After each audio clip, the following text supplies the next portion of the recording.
Night ફ્રેન્કનો H1 2025ના રિપોર્ટની highlights જોઈ લઈએ.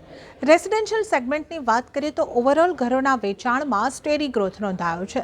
પણ સેગમેન્ટ પ્રમાણે જોઈએ તો 1 કરોડ કરતાં મોંઘા ઘરોના વેચાણ 17% જેટલા વધ્યા.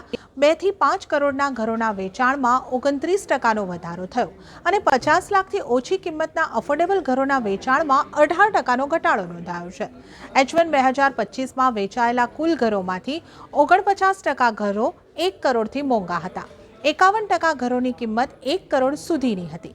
1 કરોડ સુધીની કિંમતના ઘરોમાં મુંબઈમાં સૌથી વધુ 30,333 ઘરો વેચાયા અને અમદાવાદ બીજા સ્થાને રહ્યું 18,083 ઘરોની સાથે. ઘરોના કિંમતોમાં વધારાની વાત કરીએ તો મુંબઈમાં ઘરોની કિંમત 8% વધી અને અમદાવાદમાં 2% વધી. ઓફિસ સ્પેસની વાત કરીએ તો H1 2025માં રેકોર્ડ સ્તર પર ઓફિસ સ્પેસના ટ્રાન્ઝેક્શન થયા. મુંબઈમાં આ ગ્રોથ 12%નો રહ્યો. GCCમાં સૌથી વધુ 39% ઓફિસ ટ્રાન્ઝેક્શન નોંધાયા છે. તો આવી જ વધુ અપડેટ્સ માટે જોતા રહો CNBC બજારના સોશિયલ મીડિયા પ્લેટફોર્મને.